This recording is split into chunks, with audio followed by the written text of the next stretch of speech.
ধন্যবাদ। আজ দাঁতনের পুণ্যভূমিতে আমাদের এই জনসভায় উপস্থিত রয়েছেন আমাদের অত্যন্ত সম্মানীয় এবং অত্যন্ত কাছের মধ্যপ্রদেশের সম্মানীয় প্রাক্তন মুখ্যমন্ত্রী শিবরাজ সিং চৌহানজি, রয়েছেন আমাদের জেলার সম্মানীয় সভাপতি সুদাম পণ্ডিত মহাশয়, রয়েছেন আমাদের এই লোকসভার সম্মানীয় ইনচার্জ সিদ্ধার্থ দা, রয়েছেন সম্মানীয় জয়েন্ট ইনচার্জ শঙ্কর দা, রয়েছেন আমাদের জেলার সম্মানীয় 5 জন জেনারেল সেক্রেটারি, রয়েছেন আমাদের লোকসভার কনভিনার দেবগোপাল বেরা মহাশয়, রয়েছেন আমাদের সম্মানীয় জয়েন্ট কনভিনার সুকুমার शिवराज सिंह चौहान जिंदाबाद, जिंदाबाद, जिंदाबाद। हमारे नेता शिवराज सिंह चौहान जिंदाबाद, जिंदाबाद, जिंदाबाद। हमारे सभापतियों ने योगी मिश्रा जी जिंदाबाद, जिंदाबाद, जिंदाबाद। मेदिनीपुर लोकसभा केंद्र का योगी मिश्रा जिंदाबाद, जिंदाबाद, जिंदाबाद। शिवराज सिंह चौहान जिंदाबाद, जिंदाबाद, जिंदाबाद। शिवराज सिंह चौहान जिंदाबाद, जिंदाबाद, जिंदाबाद। शिवराज सिंह चौहान जिंदाबाद, जिंदाबाद, जिंदाबाद। वंदे मातरम, वंदे मातरम। शिवराज सिंह चौहान जिंदाबाद, जिंदाबाद, जिंदाबाद। शिवराज सिंह चौहान जिंदाबाद,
बेटियों और बहनों को 50% रिजर्वेशन स्थानीय निकाय के चुनाव में दिया। और मेरी बहनों, अगर हमारी बहन गरीब बहन बेटा बेटी को जन्म देती है तो जन्म के पहले 4,000 और जन्म के बाद 12,000 रुपया उसके बैंक अकाउंट में डालते हैं ताकि गरीब बहन को आराम करने का मौका मिल जाए। माँ, बहन और बेटी का सम्मान हमारे लिए सबसे ऊपर है। और मैंने मध्य प्रदेश में बनाई लाडली बहना योजना, जिसमें हमने तय किया कि बहन जितनी भी मध्य प्रदेश 1,32,00,000 बहनों के खाते में हर महीना, अभी हम 12,500 रुपया डाल रहे हैं, जिसको बढ़ाते बढ़ाते 3,000 रुपया तक हम ले जाने वाले हैं।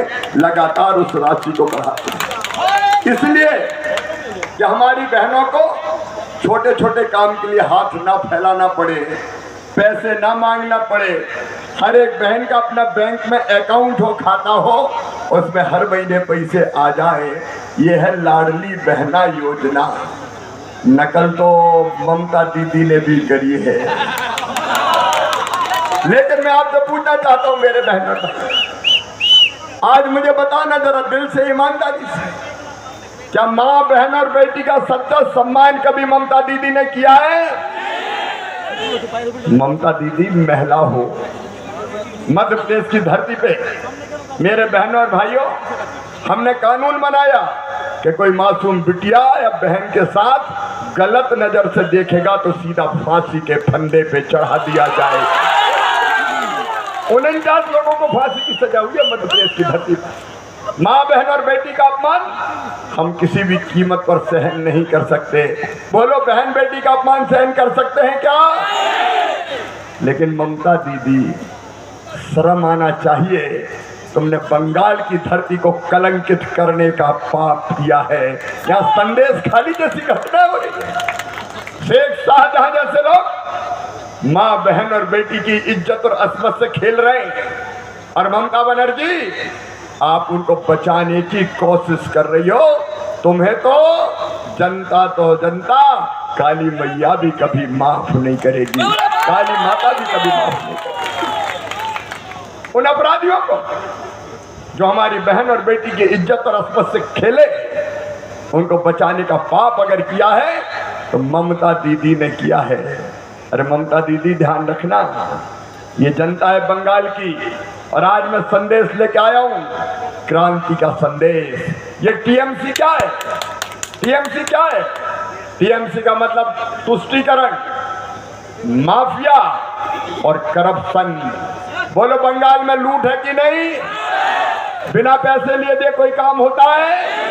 तोलाबाजी टैक्स लगता है कि नहीं? यहाँ की सरकार भ्रष्टाचार में डूबी है कि नहीं? ये टीएमसी है। टीएमसी ने तबाह कर दिया है पूरे पश्चिम बंगाल को, और इसलिए क्रांति का संदेश लेके आया हूं। ये तो वो धरती है जहां जन्म लिया अरविंद घोष ने, जहां जन्म लिया नेताजी सुभाष चंद्र बोस ने, जिनने कह दिया था तुम मुझे खून दो मैं तुम्हें आजादी दूंगा। ये स्वामी विवेकानंद की पवित्र भूमि है, रामकृष्ण परमहंस की भूमि है, रविंद्रनाथ टैगोर की भूमि है, ये अमर क्रांतिकारी खुदीराम बोस की भूमि है, जिन्होंने भारत माता को आजादी दिलाने के लिए फांसी का फंदा स्वीकार किया था। इस धरती पर मेरे बहनों और भाइयों अब एक नई क्रांति की जरूरत है, और वो क्रांति है टीएमसी को उखाड़ फेंकने की क्रांति। 4 जून दीदी सुन लो, 4 जून ममता दीदी का छिनेगा सुकून। जनता तय कर चुकी है कि ममता बनर्जी अब वापस नहीं आने वाली, और ये शुरुआत होगी 4 जून से। 4 जून से हम टीएमसी की प्रदेश की सरकार को उखाड़ के फेंकने के संकल्प के काम पर काम करना शुरू कर देंगे। ममता दीदी, टीएमसी का मतलब हो गया तोड़ो, मारो, काटो। ये ममता नहीं है। ममता तो स्नेह से भरी रहती है, प्रेम से भरी रहती है, आत्मीयता से भरी रहती है। ये तो निर्ममता है, निर्ममता। कोड हो गया है, सिंडिकेट, तुष्टीकरण और ध्रुवीकरण। बंगाल तो मिठास के लिए जाना जाता था ममता दीदी, लेकिन बंगाल की मिठास में तुमने जहर घोलने का पाप किया है, जहर घोलने का पाप किया है। और खेला जैसे सभी लोग उत्साह के साथ मनाते हैं, लेकिन दीदी तुमने तो सिंदूर खेला पर्व की जगह कई बहनों की मांग का सिंदूर उजाड़ने का पाप किया है। क्या हो गया ये पश्चिम बंगाल? और इसलिए आज मैं कहने आया हूं, ये तरीका है कि अगर कोई अन्याय करता है तो अन्याय करने वाला तुम्हारा कितनी सगा रिश्तेदार क्यों हो, उसको मार देना ही धर्म है। और आज अगर मारने की हम बात करते हैं तो वोट की चोट से हम मार के इस सरकार को उखाड़ के फेंक सकते हैं। क्या दिया ममता बनर्जी? क्या दिया ममता बनर्जी पश्चिम बंगाल की धरती को? ये ममता है जिसके राज्य में एक नहीं अनेकों घोटाले हुए हैं।